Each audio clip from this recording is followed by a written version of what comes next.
Influencing others to expand your social power requires that you understand what drives people, individually and as a community. In the last episode, we spoke about the 3 human needs you can begin to capitalize on right now to expand your sphere of loyalty. We spoke about the need for attention. Everyone wants to be seen. We spoke about affection. Everyone wants to be loved. We also spoke about acceptance, that everyone wants to belong somewhere. If you can play at these 3, I believe you have started your journey to master and influence both social and personal behavior.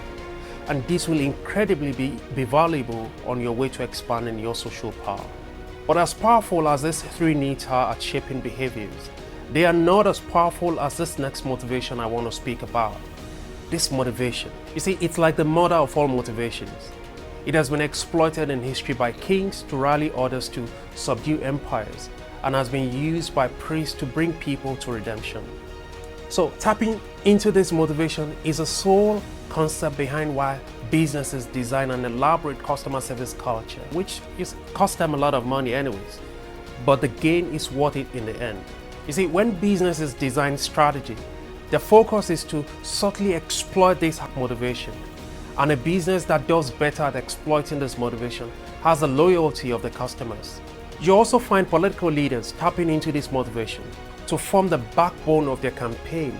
You see, the people who have achieved great results in life, they aren't sometimes the best brains. Even businesses that succeed, they are sometimes not the ones with the best product, but those who have become masters at influencing their world with a tool like this motivation we want to discuss now.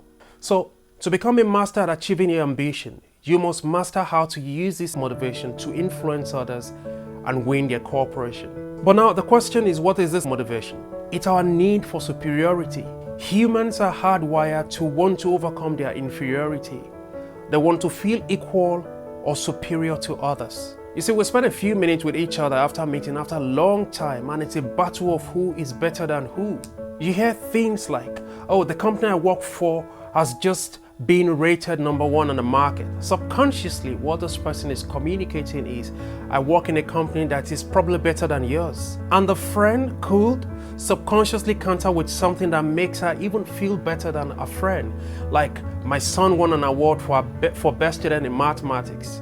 You see, this might seem like an ordinary information sharing at face value, but we all know how we feel when we leave the company of our friends. The internal battle of inferiority in the areas we perceive they might have been doing better than us. I only just use this as an example because this kind of conversation could go in many different directions. But the underlying fact is that there is a subconscious need to want to overcome our sense of inferiority or some sort of competition for superiority amongst humans. This is a fundamental and I think the most powerful motivation that can be exploited as someone trying to influence others and expand his or her social power.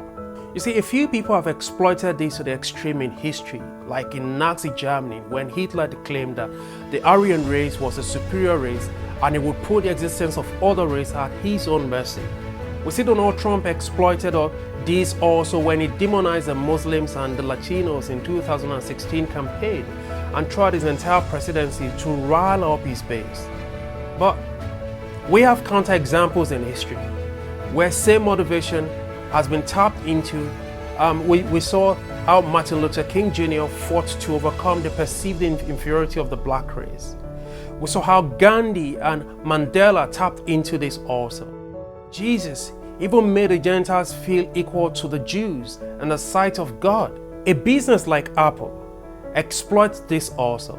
Apple's campaign is pushed to ensure your superior identity as a creative person who knows how to choose the best device to attain his ambition. And so when you own an Apple device, they're true to that promise. The ideology is built into the design of this device. And we all know how loyal the Apple community is to the Apple brand. Okay, let's take a look at how this can be used to influence behavior. There are 2 sides to the coin of this motivation, and playing well at it could help expand your reach. The first one is individuals or communities want to ensure their superiority.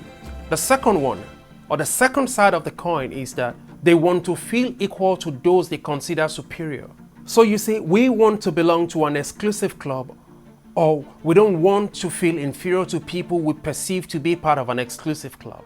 Now your job is, when you meet people, you want to know what gives them a sense of inferiority as individuals or as a community, and you want to help them address that. You want to help individuals and communities uplift their sense of individual and collective esteem. When you meet people, look at areas where they are already doing well and assist them see more possibilities in that regard. You want to remind them of their advantages, encourage and reward them in the areas where you feel they know they are doing better than others. You see, the recognition of their strength or advantage creates a positive emotion in them.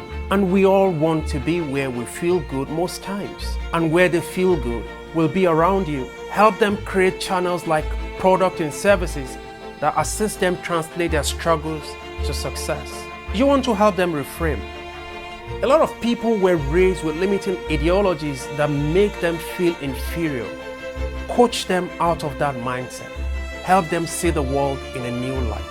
The question you want to ask most times is, what can you do consistently to assist people feel that they are superior or that they are overcoming their inferiority by associating with you or your cause? What kind of social structures can you put in place that can ensure or elevate this superiority need of people? What are the things you can do to help people or a community overcome their sense of inferiority, or that will make them feel equal to those they consider superior? You see, answering these questions could help you forge a path forward in expanding your reach in the world. And don't forget, we are all trying to overcome our inferiority. Therefore, 1, we help others sustain their advantage, make them feel good about their advantage. Number 2, help those who feel inferior to others feel equal to those they perceive to be superior. Assist them build an advantage. Encourage them to build up. You could also provide resources for them to build up. And I'll see you in the next one.